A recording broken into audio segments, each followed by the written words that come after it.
camera and ayan, let's open our camera and be fully present no in this small gathering before the holidays kick in really. Okay, so let me introduce our guest speaker for tonight. Our topic is healthy holidays, nourishing your body during the festive season. So maraming mga unhealthy food during parties, reunions, 'di ba? And unhealthy beverages as well. Okay. So this is really a very important talk to share nutrition strategies to prevent stroke and heart attack kasi mataas po talaga ang cases, hospitalization, no, mga naa-admit due to stroke and heart attack during holidays.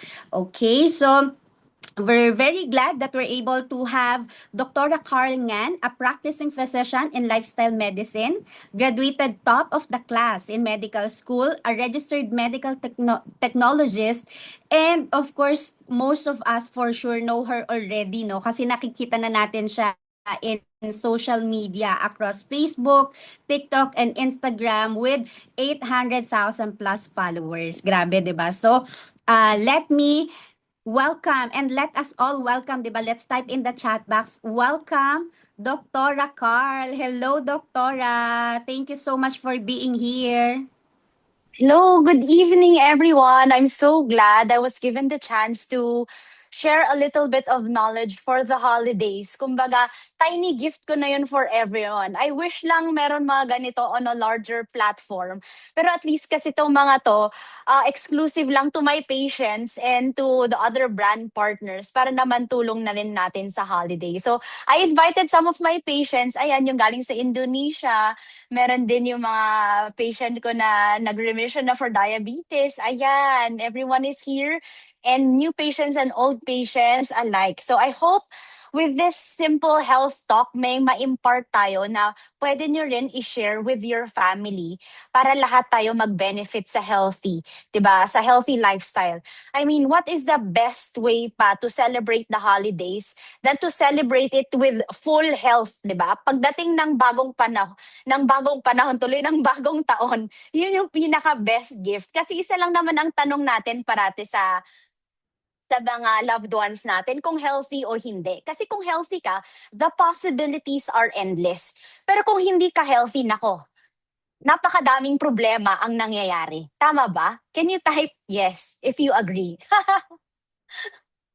So ayokong lahat ng mga pasyente ko at mga loved ones and everyone in between magkakaroon ng problem with their health during the holiday season. So today, I'm going to share with you tips on how to improve your health during the holidays, this very challenging part of our lives. Lalo na sa mga nagpapaka-healthy, no? Tapos biglang darating yung mga unhealthy na mga family members tapos mase-set back tayo to zero. So paano na 'yan, 'di ba?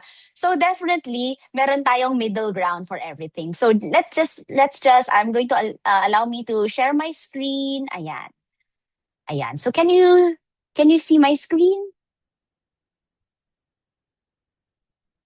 Ayan. Sige.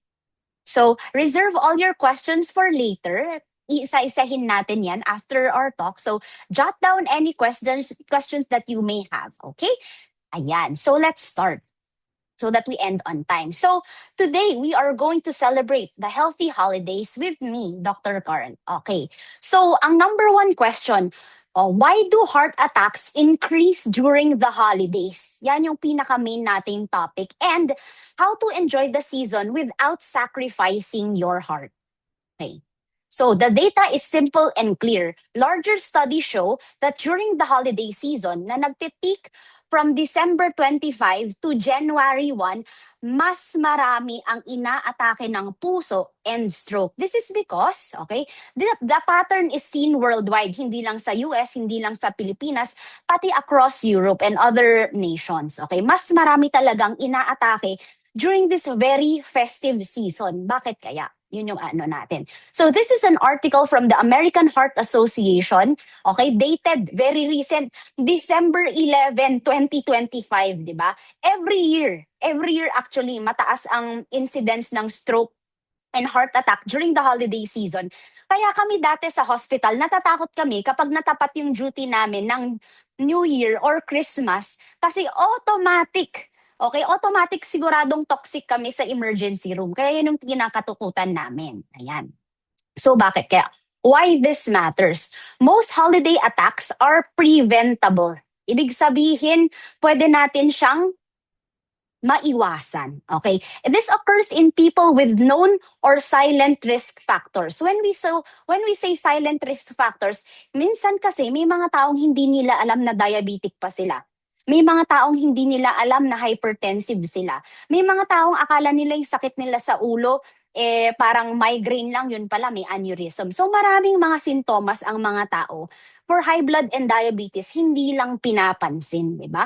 Madalas, ay wala lang yan, migraine lang yan. Hindi nila alam, it's something much deeper than that. Okay? And, okay, this is important because everyone is on holiday. Most of the attacks happen outside the hospital. Kaya, mahirap siyang agapan. Okay?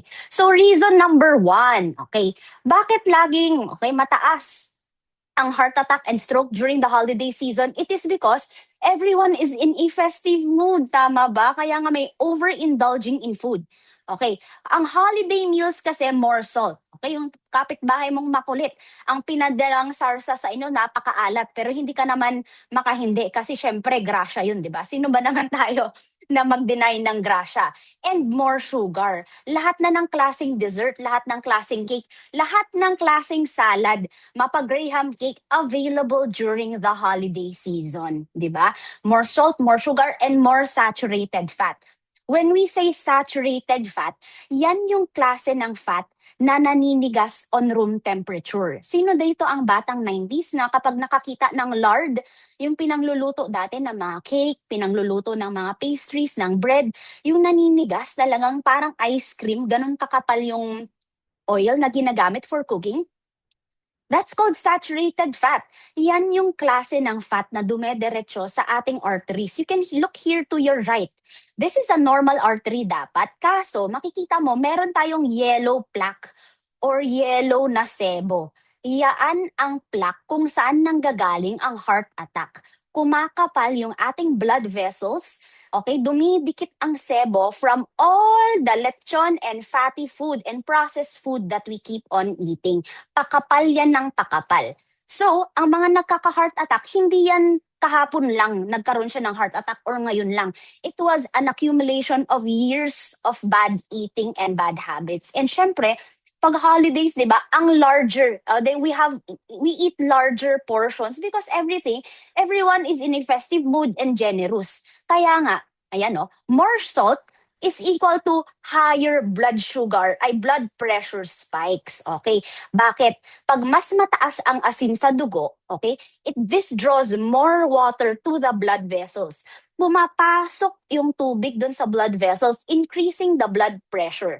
Kaya nga, lagi kapag mataas yung blood pressure ng mga pasyente ko, laging sinasabi, number 1, bawasan naman natin yung alat na kinakain natin. Because the more salty food we eat, the more water na pumapasok sa blood vessels natin, the harder it is for our heart to pump blood. Okay? Kaya nga, the more water na kumakapal pa with the amount of fat na nakain natin, this will increase blood viscosity. Ibig sabihin, lumalapot yung ating dugo sa amount of food na kinakain natin. Did you guys know pala? Now, once you eat saturated fat, okay, yung mga fried food, for example, it can elevate your blood pressure for 1 week kahit wala kang high blood pressure. This is proven and tested. 1 meal of fried food can elevate your blood pressure for 1 week. Kaya nga, ang sinasabi ko sa pasyente ko, you can only eat fried food once a week because it will take your body 1 week to at least eliminate 75% of the bad effects na nakain natin. And lastly, itong plaque instability, ito yung important because sa sobrang lapot ng dugo, if it hits this peak, itong parang peak nung plaque natin, pag nabutasan yan sa sobrang lapot ng ating dugo, sobrang bilis ng dugo dito, diyan tayo nagkaka-heart attack. Now that, di ba, in a nutshell, hindi mo na kailangan mag-med school. In-explain ko na sa'yo, the plaque instability is coming from all the food that we ate here sa left natin. Plaque instability is equal to a heart attack. Ayan. So number 1, ang dami ko nang sinabi, overindulging in food lang naman yung topic natin. Number 2, alcohol overload. Ang effects kasi ng alcohol, kaya nga mapapansin nyo, sa World Health Organization, hindi na recommended uminom ng alcohol during the holiday season or kahit anong beverage pa na may alcohol for that matter kasi mas marami siyang toxic effects kesa sa positive effects. It even raises your blood pressure. At least 10 millimeters mercury yan with alcoholic beverages. And, di ba, sa sobrang toxic ng alcohol, it also triggers abnormal heart rhythm. When we say abnormal heart rhythm, ang normal kasi na heart dapat labdab, labdab, labdab. Yan yung normal. Pero, kapag uminom ka ng alcohol, pwede siyang mag-labdarabdab, labdarabdab. Yun yung nakakatakot. Kasi doon sa time na labdarabdab, nagkakaroon tayo ng abnormality sa pagtibok ng puso, lumalapot mas lalo yung ating blood. Kaya, mas nagkakaroon ng clot na pupunta na naman pag sa brain, yun yung stroke. Pag sa heart, yan yung heart attack. Kaya yun yung iniiwasan natin when it comes to alcohol. Kaya nga, yung mga malakas uminom ng alcohol, yan yung unang-una talagang inaatake pagdating sa holiday season. And it also increases your risk for dehydration. Ang alcohol kasi, ang effect niya, ihi ka ng ihi. I'm sure many of you notice this. Pagkainom ng beer, pagkainom ng gin, agad-agad naiihi ng inaiihi, di ba? Kaya nga malala ang hangover because the effect of alcohol to the blood or to the body is to tatanggalin niya yung tubig, na dehydrate ka, lumalapot na naman yung dugo. And it impairs judgment. Ano naman kung it impairs judgment? Ibig sabihin, hindi mo napapansin na ang dami mo na palang nakain dahil nakainom ka. Because ganun naman, di ba? In the spirit of festivity, in the spirit of community, lahat umiinom, hindi natin napapansin, pati ang pagkain, napaparami na rin tayo. Kaya nga, reason number 2 for heart attacks is alcohol overload. And number 3, stress and emotional strain. Di ba? Kasi during the holidays, this will be the time that you will meet your irritating aunt. Kailan ka ba manganganak? Kailan ka ba magpapatayo ng bahay? Kailan ka ba ikakasal? Lahat ng very stressful na questions during the holiday natin nakikita. Because all the friends, all the families, everyone, di ba, nakatutok sa'yo. Di ba? Kasi may pressure din sometimes. O, kamusta ka na? And sometimes, yung mga kamustahan na yan, it's actually not very healthy. Lalo na kung hindi tayo sensitive dun sa current situation ng mga friends and family natin, it can cause stress. Okay, saan nanggagaling yung stress? Number 1, for my OFW patients, financial pressure. Kasi ang automatic na iniisip na mga family natin pag galing tayo sa abroad, ang dami-daming pera sa abroad. Pero pinaghirapan din yun, di ba? Hindi naman tumutubo ang pera abroad compared sa Philippines, di ba? So definitely, since sila yung nasa abroad, nasa kanila yung spotlight, may financial pressure during the holidays. Kasi kung sino yung kumikita, sila yung forced na magbayad ng mga handaan. We also have increased family conflicts sometimes, di ba? Nakita mo yung nakakainis mong pinsan, family conflicts, o minsan yung mga alitan sa family during reunions, hindi naman naiiwasan. And alam nyo ba, totoo, na kapag nagagalit ka, nakakaroon ng paninikip ng mga ugat sa puso. Yung paninikip sa ugat ng puso, ang epekto niyan, parang sinasakal niya yung puso mo. Para kang nagkaka-heart attack. Kaya nga pag nagagalit, totoo yung mga nasa teleserye na inaatake sa sobrang overwhelming ng galit or gulat kapag may nangyaring significant during the holidays or kapag nagtitipon-tipon. We also have travel stress, 'di ba? Sino ba naman ang hindi mapapagod sa long haul flight, 12 hours, 'di ba? Tapos, marami pang namumuong na buo-buo na blood when you travel long haul kasi isa pa yan sa risk factor. And okay, huwag naman sana grief or loneliness because sometimes during the holiday season, diyan natin nami-miss yung mga pinaka-loved ones natin na pumanaw na. Kaya doon tayo nagkakaroon pa ng increase in loneliness. Kaya nga ang effect ng stress alone can increase your heart rate. Kaya nga, every time I meet with my patients, I always ask them, kamusta ang stress levels? Because when left unchecked, stress can be a very huge risk factor for heart attacks and stroke. Madalas hindi siya pinapansin, di ba? Stress lang yan, stress lang yan. Pero, stress actually can precipitate a heart attack. Kaya it increases heart rate, it increases your blood pressure, and clot formation. Yung clot na yan, let's remember, yan yung mga bumabara sa heart natin and sa brain natin. And number 4, poor sleep, di ba? Sa dami ng festivities, sa dami ng mga games, kapag salo-salo, nauubusan tayo ng sleep because we want to catch up with everyone, lahat ng nangyayari.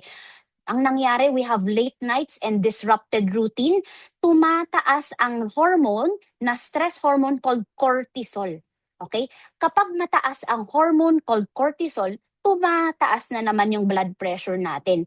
Ang how our body reads stress kasi is someone is going to attack us, kaya kailangan taasan natin yung blood sugar natin, taasan natin yung blood pressure natin. Pero yung stress lang pala galing sa poor sleep. But our body does not know that. Our body just reads it as something we need to activate all alarms para tumakbo tayo from a predator like from ancient times, di ba? So ang nangyayari, tumataas ang stress, tumataas din yung risk natin for heart attacks. And we also have higher blood pressure in the mornings and increase in heart strain. Kaya ang effect, yung sleep deprivation is a major cardiovascular risk factor. Kaya lagi ding important na during the holidays and especially during the holidays, bumawi naman tayo sa sleep. Did you know na one night of poor sleep, kailangan mo ng at least 3 weeks para mabawi yon? So, kung puyat ka for the past few weeks, kulang pa yung holidays para makabawi with all your sleep. And imagine, you aggravated it by compounding to the poor sleep that you had during the holidays dun sa working days mo. Di ba, nadali na. Kaya nga, number 4, poor sleep also aggravates our cardiovascular risk factors. Reason number 5 naman, skipping medication. Sino dito ang may kakilalang tita? Okay, ayoko muna mag-take ng medication, bakasyon nga ayoko nga mag-take ng medication. Pwede naman siguro 5 araw, wag lang akong mag-take, 'di ba? Common holiday mistakes. Forgetting blood pressure meds, skipping your statins. So when we say statins, ito yung maintenance na iniinom natin before bedtime kapag mataas yung cholesterol.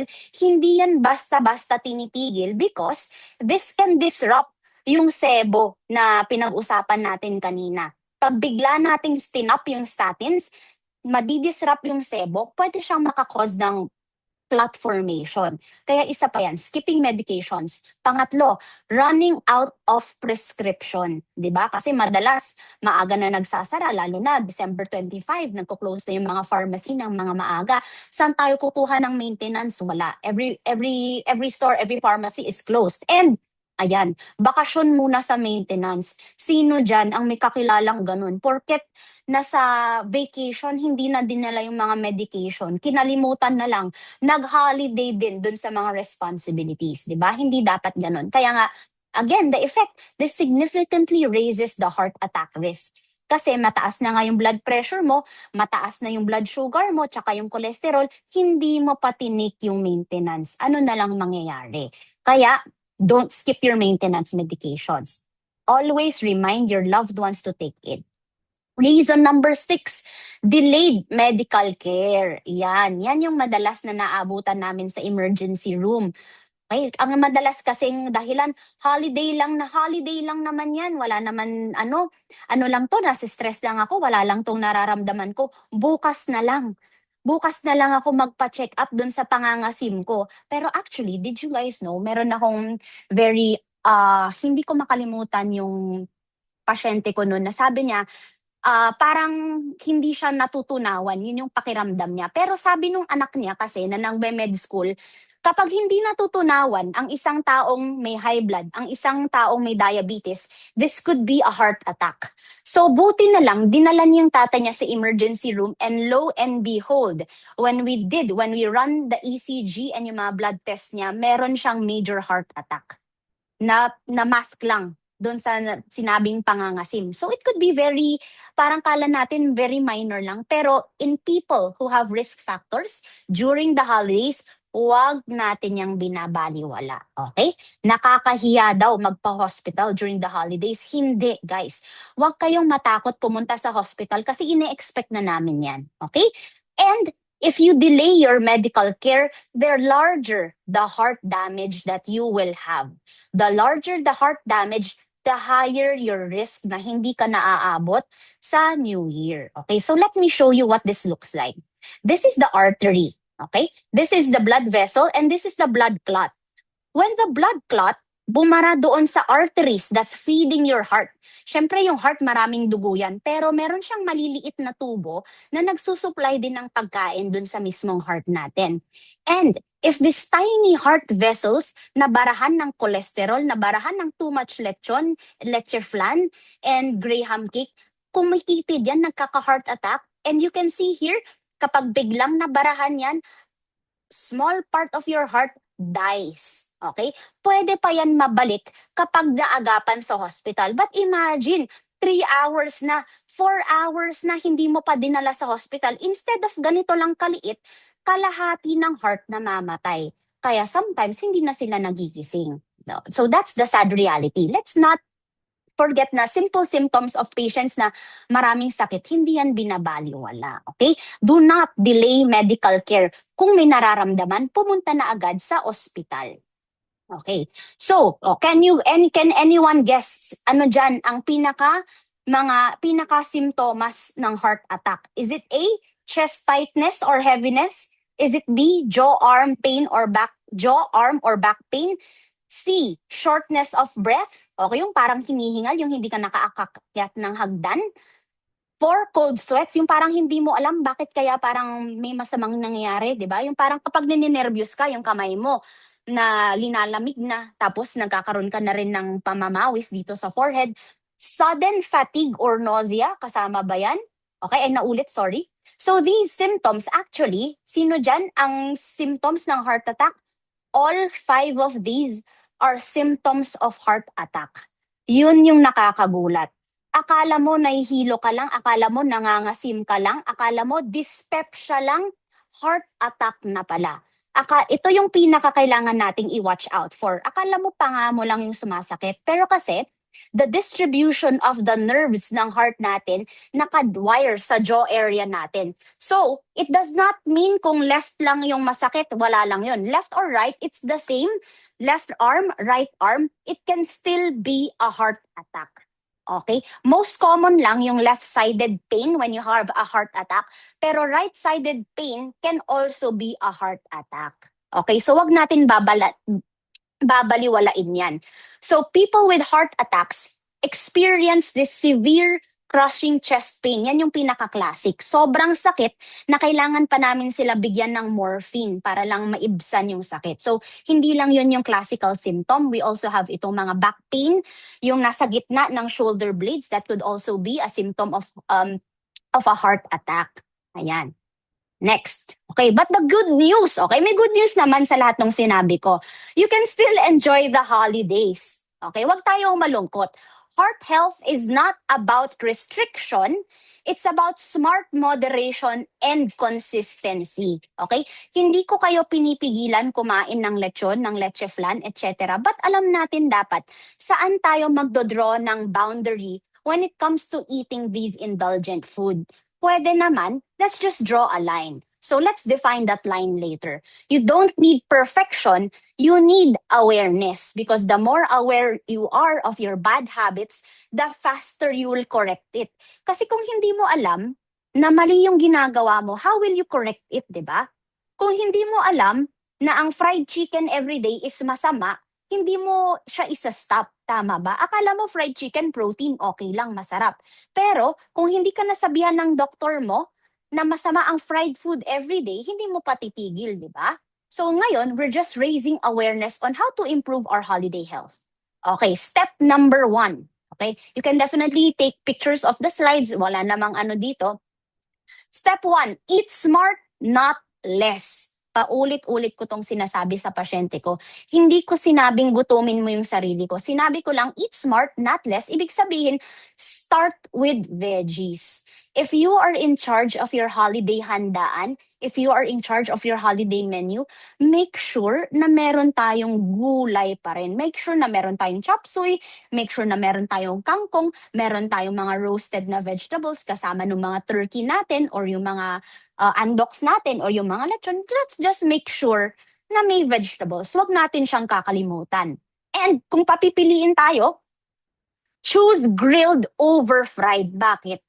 Kasi yung saturated fat, the amount of hindi ka naman nagbubuhos ng napakaraming oil when you grill food, di ba? Mas konti siya, di ba? Versus fried, pag deep fried, nako guys, talaga, nakakatuwa nga, may pasyente ako kanina, ayaw na niyang kumain ng butter kasi dati na-enjoy niya. Tapos na-feel niya parang nung natikman niya na yung butter, parang hindi niya na malunok. Nako-consensya na siya ever since kwento ko sa kanya ang bad effects ng butter. So, ganun din dapat. And then, taste everything. Pero do not overfill. Ibig sabihin, tikim ka lang konting Graham crackers, mango Graham, tikim ka ng konting buko pandan, tikim ka ng konting ganun. Pero, huwag mong pupunuin yung plato mo. Okay? So, sometimes kasi pag nasa buffet, di ba, parang pwede nang pagkasyahin sa 3 plato yung kinukuha sa buffet.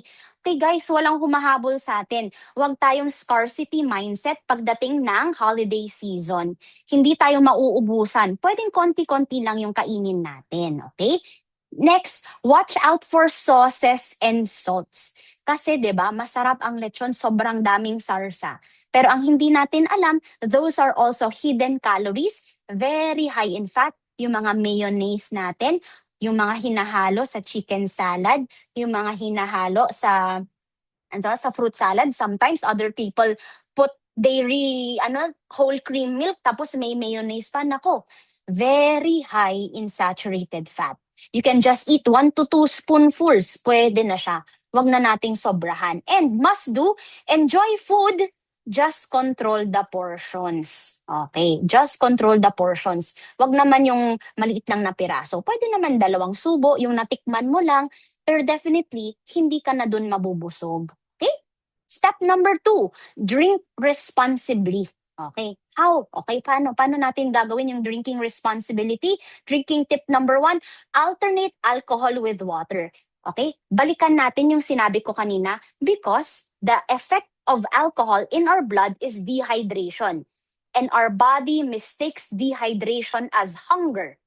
So, pag nangyari yon, kain tayo ng kain. Kahit hindi pala tayo gutom, dehydrated lang pala tayo. So, during the holidays, if there is one tip that I can, sa mga mahilig manginom, is to also increase your water intake. 'Di ba? Pagsabayin naman natin yung healthy tsaka yung hindi unhealthy.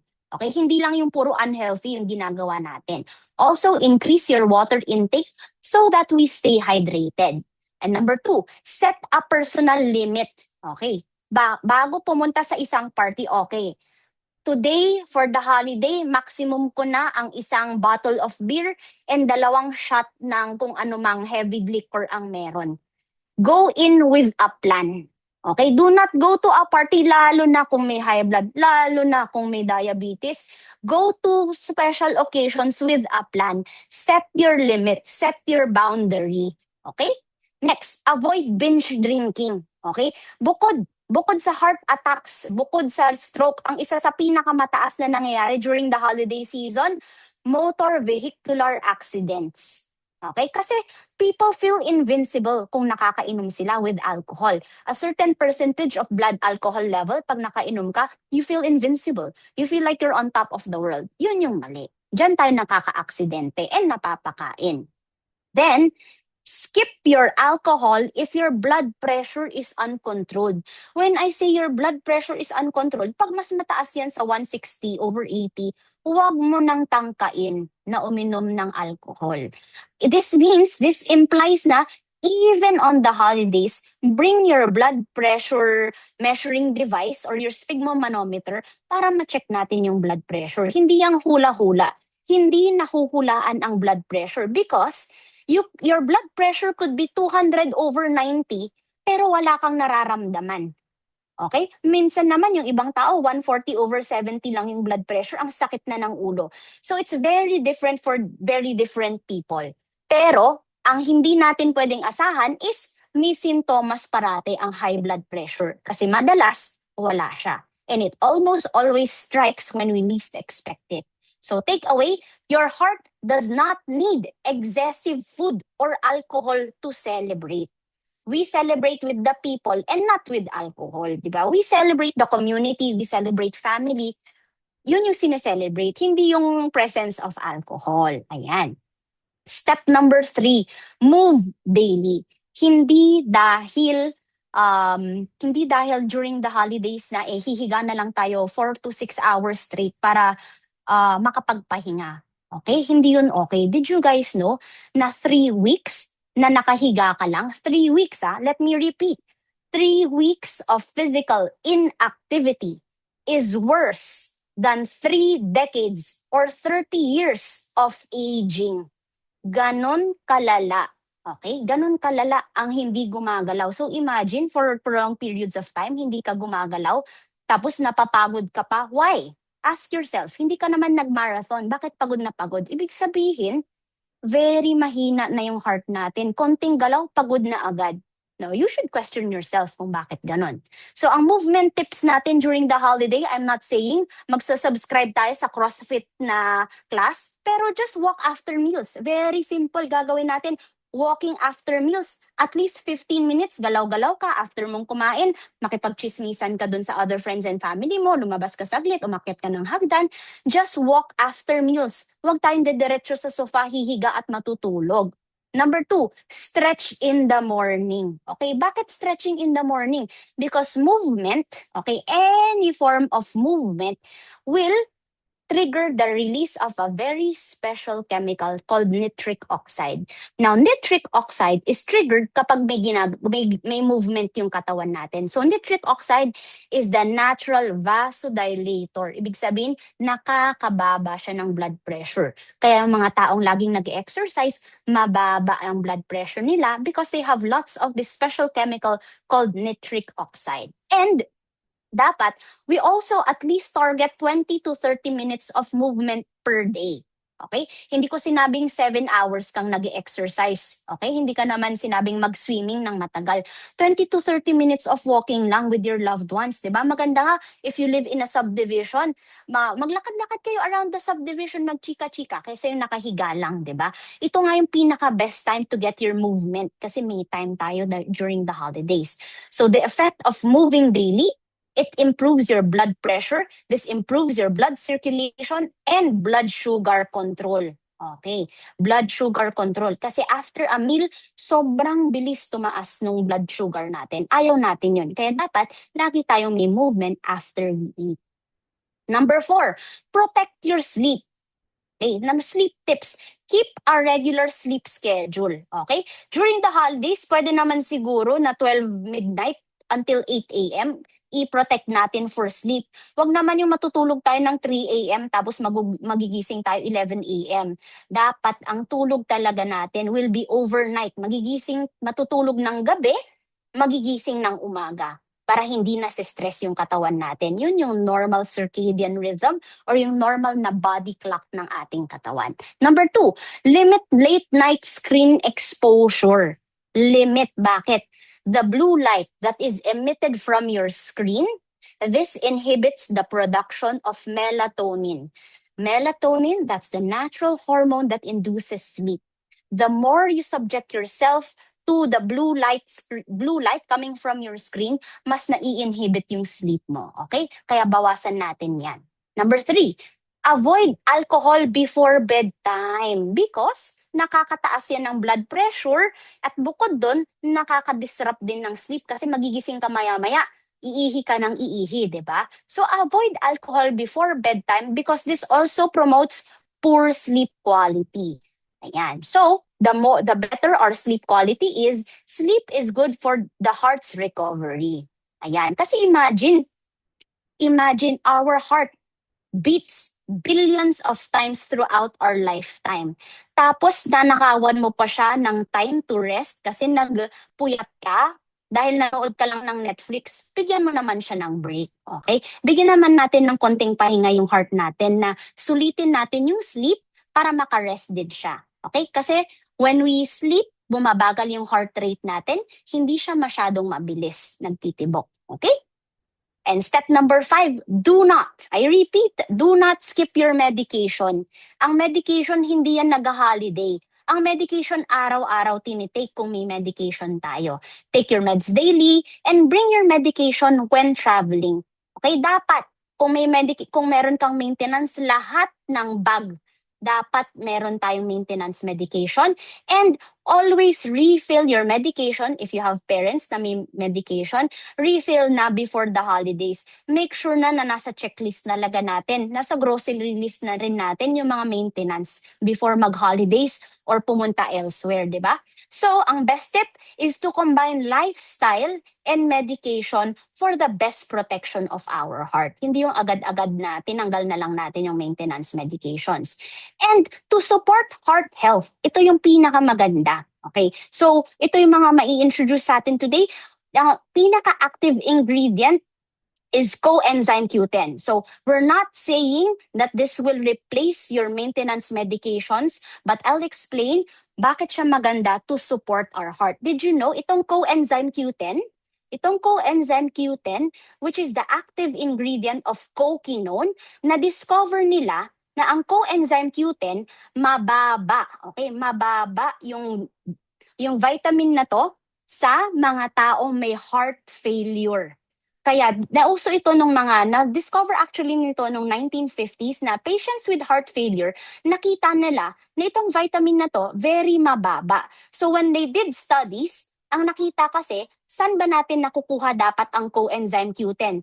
Mataas dapat ito sa mga fruits and vegetables. And sad to say, mataas ang coenzyme Q10, which is very maganda, sa mga laman loob at karne.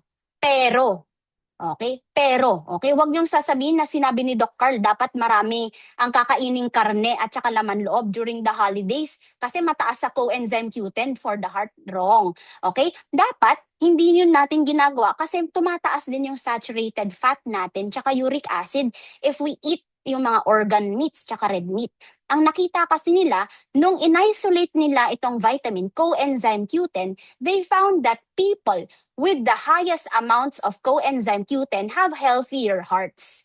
Yun yung nakita nila. Okay? So what's so special about coenzyme Q10? Coenzyme Q10 is actually part of the machinery ng cells natin.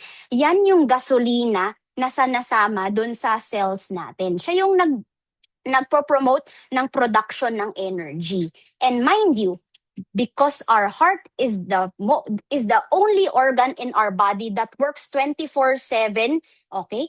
Kaya mas mataas yung requirement niya sa coenzyme Q10. Kaya nga patients with high blood pressure, patients with diabetes, ito yung pinakamaganda. Coquinone 100. And it's backed by science. Hindi lang to random na sinabi na, ito trend lang to, try natin to. And for most athletes, okay, yung mga triathletes, maganda din, nag-i-improve yung endurance nila when they start taking coquinone or coenzyme Q10. Kasi ang target niya talaga is the heart.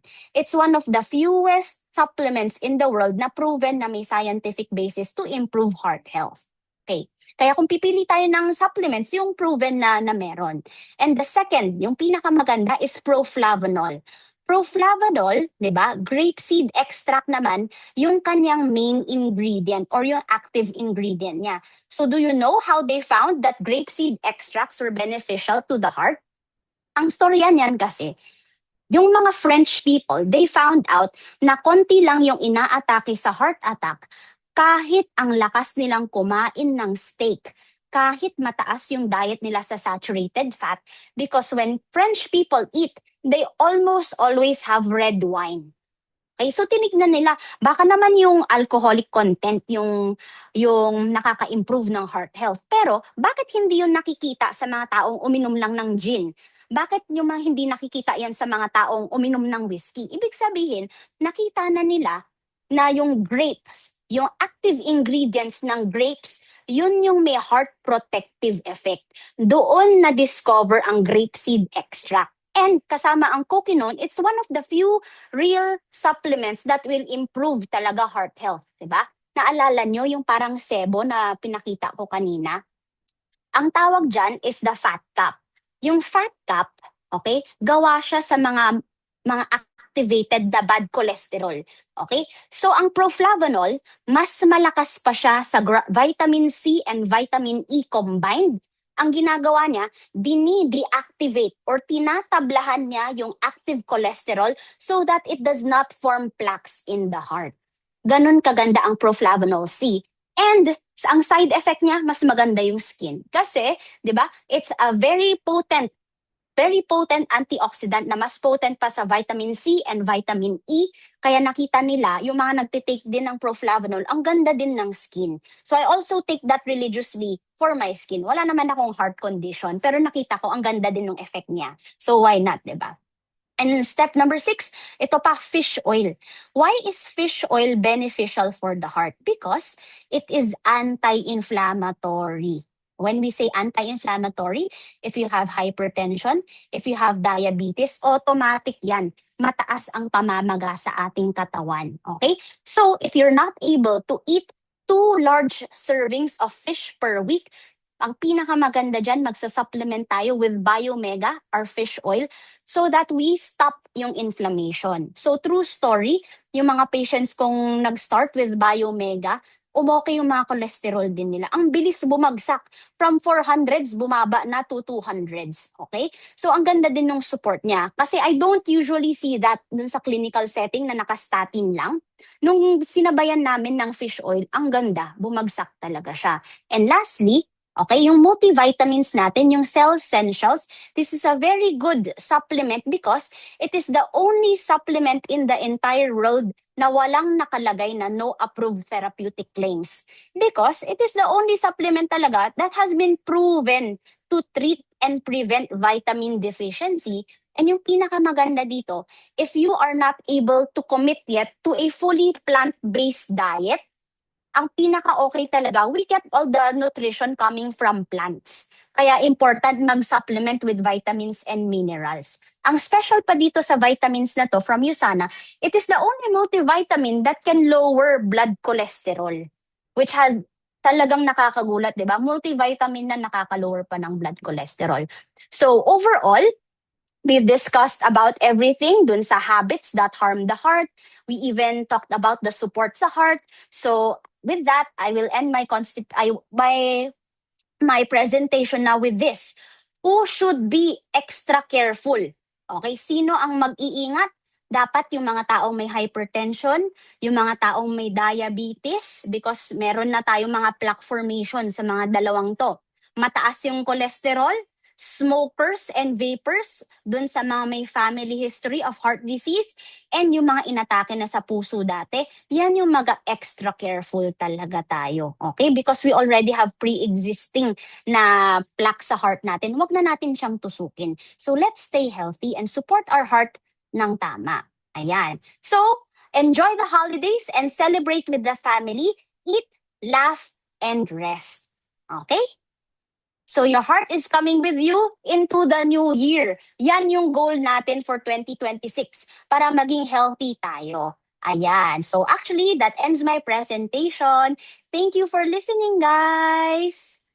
I'll stop my screen share Thank you na. so much. Thank you so much, Dr. Carl. Ayan, can Thank you we po. all unmute, di ba? And say our deepest gratitude to Dr. Carl. Thank you so much, Dr. Maraming salamat, this Doktora. free Grabe. na webinar, Thank you. Doktora. Ang dami Thank you, namin Doktor. na Alright, God and bless I you more, think Doktora. Thank you. hindi na daw magno-Noche Buena. Pwede naman mag Noche Buena. Isama lang natin ang chop suey sa ating Yes. menu. Nutrient dense pa rin. Tama. Thank you so much, Doktora. Again, we have a lot of learnings tonight, no? Ang dami kong mga napulot, ang daming trivia, di ba? And for can share this, 'di ba, yung mga napulot natin sa mga loved ones natin. And the floor now is open for Q&A. Ilan ang pwede nating ma-take, Doktora, na questions? Siguro 3 lang. Yan, so mga 3, ayan. So prepare your Mhm. questions as we end, no, our webinar. So this is the time. Okay na yung mga nasa Yung mga isip burning mo. questions nyo, go. Yes, correct. Ma-i-ask away natin. Fire away, di ba? Ayan. So, Mhm. sino pong gusto magtanong? You Parang can... nagulat sila, wala silang questions. Ang dami kong sinabi. Baka natakot yung mga tao dun sa mga sinabi ko about the heart. Pero I'm just increasing awareness. Huwag tayong matakot. Awareness Yeah. is key. Yes. First step talaga, no, Doktora, para we can integrate yung healthy lifestyle or we can have yung mga simple changes, 'di ba? Kasi hindi naman siya kailangan complicated or kailangan intense kaagad. We can Yes. start small, yan. Oo. Ang iniisip kasi ng tao, Alright. kailangan complicated yung mga steps. Pero actually, it's the tiny steps na lagi nating ginagawa that count. Ayan. So, walang questions. Pop quiz. Charot. Hindi, joke lang. Ayan. So, may habol in 3, 2, 1. Ayan. Clear na Kinancel na yung daw. Noche Ayan. Buena order. Ipadala dito. Charot. Ayan.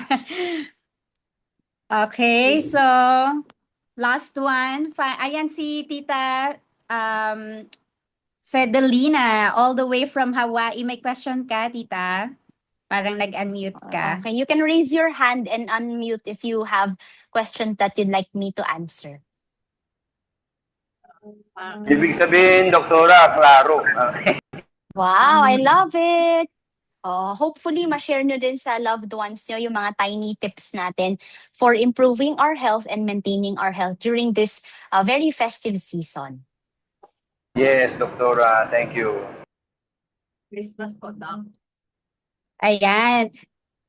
Ayan, si Tita. Meron question? Ayan. Go ahead po. Sige, you can unmute. Na question na intindihan ng very clear. Klaro. Okay, walang question. Oo. May nag-raise pa kanina. Chris, were you raising your hand? Nakita ko yun. Yes, Charot. Doc. Pero hindi Okay, ako ano? nagpapatanong yung kapatid ko. Sige, ano yon? Pwede daw po bang isub yung air fryer sa oil frying? Better. Better ang better ang air fried na walang oil kaysa yung deep fried talaga. It's actually, kapag kasi free-fry natin in high temperatures yung oil, mas nagkakaroon siya ng negative pang chemicals aside from the oil eh. So yung air fry, at least na-cut in half. Okay? Ang air fry, hindi naman siya totally 100% healthy, but definitely, it's the better choice when we compare it to yung fried food talaga sa oil. Kahit olive oil everyone, kahit olive oil, kung fried din yung food mo, walang sense. Okay, let's just clarify. Ayon. Thank you for that very wonderful question. Thank you, Miss Chris. Ayan, itatanong ko pa lang naman sana, Doktora, kung ano yung choice mo sa oil. Pero parang hindi na lang. But yes, if you Kahit can anong oil, answer. kung i-fry din natin, wala ding ano. So yung mga olive oil, maganda kasi yan sa salads. But if we are going to use it in high temperatures, mas maganda yung mga may high smoke points na oil, like avocado oil, canola oil, yung mga ganon. Pero otherwise, kung use din natin siya to fry, di wala din. Tabla-tabla lang lahat sila pag dinip fry natin. Alright. So talagang kailangan i-minimize na ang Yes, frying. once a week max. Once a week Oo max. Ayan. Ako, pwede nga. May tanong Sige lang po, sure. ang ginagamit ko pala ay Salad Master pag nagpiprito. Hindi kami gumagamit ng kahit anong oil. Mm-mm. Okay po ba yun? Or pag ganun prito pa rin? Kasi parang napiprito siya sa sarili niyang mantika eh. So iniisip ko po kung okay lang po ba Oo. yung Depende dun sa kung anong linuluto. So, kunyari yung salad master, kung vegetables yung sinostay, definitely very good. Pero if yung linuluto din natin is pork chop, liempo, definitely yung oil na nanggaling sa food, it's still fried. So, apa. hindi pa rin siya okay. Ah, Mm-mm. thank you. Thank you Fish for that question. Ang ganda din nun. Patient ko din, si Miss Samantha. po. Doc, pwedeng isa pa po. Sorry. Let's go. O sige, Darna. Hello po, Doc. Kasi po yung husband ko po, 8 years siyang nag-stop ng maintenance, tapos ngayon po sinusumpong siya. So, naninikip na po inatake yung sa dibdib puso. niya ngayon. Ako yung natake sa puso dun sa sinabi 8 years tinigil yung maintenance. Pero, ano yung question? Kung pwede po ba siyang mag-take ng, laban at saka fish oil, pwede po bang pagsabayin yun? Pwede siyang pagsabayin. Okay, so Apo. all the supplements, they've been created to help each other. But definitely, hindi yun gamot ha. So maganda, since na-stop niya ng 8 years yung maintenance medications niya, I would advise to go back to your primary care physician para ma-check yung blood pressure niya. Okay, so kung na-address yun, pwede nating idagdag sa maintenance. But we're not promoting na may false claims na nakaka-improve siya ng blood pressure. Okay? Okay po, Doc. Thank you. Yeah. Po. Ayan, may nagtanong si Mentor Dayan. Anong masabi mo, Doc, sa keto diet? Bakit puro fry ang pinupush nila? Tapos good for the heart daw, nakakalito lang. That's actually really false. The only diet proven to improve overall health and heart health is a whole food plant-based diet. Si Oo. doktor. Ayun. Opo, yes po. So, na-distract ako. Ano yun? Oo. So, yung keto diet is very high in fat. It's not actually, hindi siya evidence-based for the heart. Okay?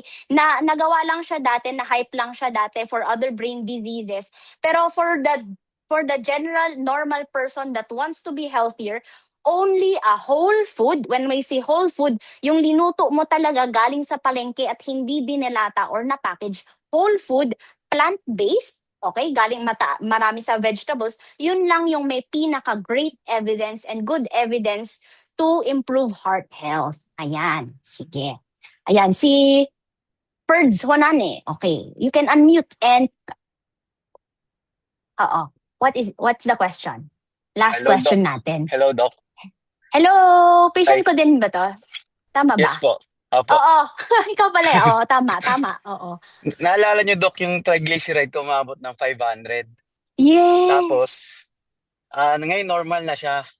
Kaso nung time na yun, pinatigil ako ng cardio ko na, cardiologist na mag-fish oil. Ngayon ba pwede ba akong mag-take ulit na normal na lahat, pati Yes, cholesterol pwede ko? na. Yes, pwede na. Yung maganda with these supplements, these are very protective. So kung wala kang tinitake currently na supplementations, I can definitely recommend that you start yung fish oil because it's good for the heart, anti-inflammatory. And for everyone listening tonight, isa si Mr. Juanane sa isang super great patient ko. Currently, he has achieved diabetes in remission. Yes, as in walang maintenance medication, tinabaho niya talaga. So I'm very proud of Mr. Juanane for achieving everything. Sana ma-share niya yung picture niya dito, kaso baka nahihiya siya. Pero ayun, maganda yung kanyang progress dun sa follow-ups niya. Kaya guys, okay, ayan, gawin yung example si Mr. Juanane na even if you have a strong family history of diabetes, and even if you were diagnosed with diabetes, talagang nakakatulong na mag-change talaga ng lifestyle for the better. Congratulations again, Mr. Juanane! Thank you, Doc. Thank you po.